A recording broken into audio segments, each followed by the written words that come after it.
Hello and welcome to this whiskey-ish video review. This is Seagram's distiller since 1857 apple blended whiskey with natural flavors. So the website's, it's 71 proof. 71 proof. So the website says it's a blend of aged bourbon and a touch of apple. So aged bourbon and have some apple whatever in it flavoring. A blend of distinctive character, smooth, rich, full flavor without a trace of heaviness. Okay, sure. Proudly blended and bottled in America. This is from the distillery in Indiana that Seagram's built in 1847, and it's huge and it's still open. Okay, so I got a great deal on this. Somebody had it on a closeout for $3.99. That's a deal, huh? Okay. That's a liter bottle? No, it's a 750. Okay. As you can see, I had it in the freezer. I see that. I think these kind of products do better ice cold. I'm not sure if I totally agree with that, but it does kind of make it turn into like a syrupy kind of pour when you pour it. Yeah, but they'll never freeze, but they'll get kind of thick, like you said, syrup. Ooh, it's cold in my hand. Yikes. Man. Okay. So the color is whiskey. Yeah, and they don't say anything about adding coloring, but they don't have to say that. But Well, Seagram is an old brand. It's been around a long time. yeah, it's old. Honestly, all the old timers used to drink this stuff. Seagram's is always 7 and 7. You know, you'd hear it all the time. Give me a 7 and 7. You know, which is, for people that may not know, Seagram's 7, Crown, and 7 Up. yeah. And every store in America that sells liquor is going to have Seagram 7. Right. They may not have 7 Up, but 7 Up was the original lemon lime Right. cola, but they called it the uncola. Right, because they had caffeine. It actually had lemon and lime oil extract in it, as opposed to the new king on the road, or the new king on the block, which is Sprite. Ah, and guess what a local store has right now? Mexicano Sprite. Sprite from Mexico made with the real cane sugar. So you can keep that. You're not interested. Yeah, I'm not interested either, but they do have it. Okay. 7 Up back in the day was the big thing. Oh yeah, I remember in the 70s everybody would drink 7 Yeah, Up. in New Orleans they had the Zet's 7 Up company.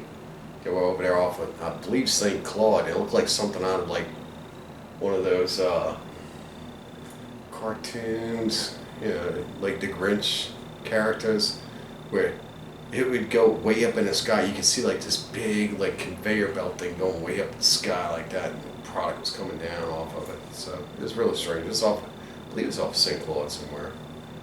I guess Sprite is kind of largely taken over, right? It's the big lemon lime Yeah, I brand. mean, you know, when you got local brands like Barks and 7 Up that were locally. I mean, they were pretty much. I mean, Barks was from Mississippi, Biloxi. and which is in Mississippi, not to be confused with its own country or state. And then I believe the franchise, the way it used to work back in the day, is that they would sell the franchise, and then it was locally owned and run and then governed by the USA. Oh well, same thing. Like you can have your own Coca-Cola or Pepsi bottling plant. You just use their recipe that they send you, their syrup. Yeah, and the reason why I know so much about 7 Up is because I used to work there. Okay. Right out of high school, I was a route driver. I worked at one of the distributorships in Covington, Louisiana, and so we had RC Cola, Knee High, and 7 Up, but we were mainly 7 Up RC. Okay. Now, and then it was 7 Up Schweppes. That was after my time. Yeah, 7 Up Schweppes. Now, I have this in Crown Royal glasses, and Crown Royal has their own apple, but I've never tried it. All right, anyway. The glasses too, they're thick. These are the ones you keep. Yeah, so all right. Cheers. Aroma. Mostly whiskey, but maybe apple.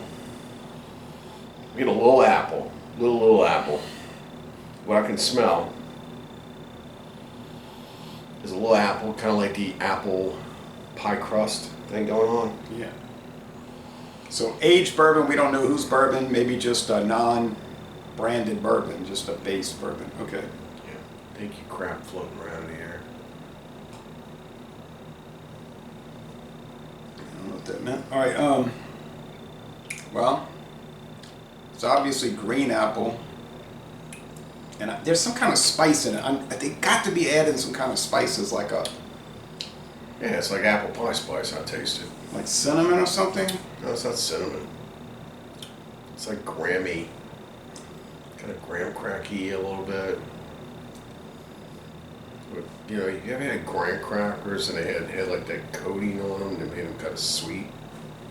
I don't know. I don't think they're just using apple flavor. I think they're using other spices. Okay, and you get a lot of wood here, so I'm getting the bourbon in the wood. It's cinnamon. Yeah. I mean, it's cinnamon breaks heat, along with the whiskey. I don't know, bourbon. Did you say bourbon? The website. I'm gonna get bourbon. Seagram 7 is not bourbon. Seagram 7 is whiskey. Seagram 7 is a blended whiskey, right? But the website, I'm just telling you what the website said. The website said it's a blend of aged bourbon and Calm down. apple. Calm down. Seagram 7 is just whiskey. They can say whatever they want. Seagram 7 is whiskey. Yeah, it's blended whiskey. But It's good. It tastes like something. It tastes like a dessert. yeah, It's sweet. It's almost has like that apple pie thing going on with it. I don't really see where you're getting the green apples. I'm not being very distinct between apple.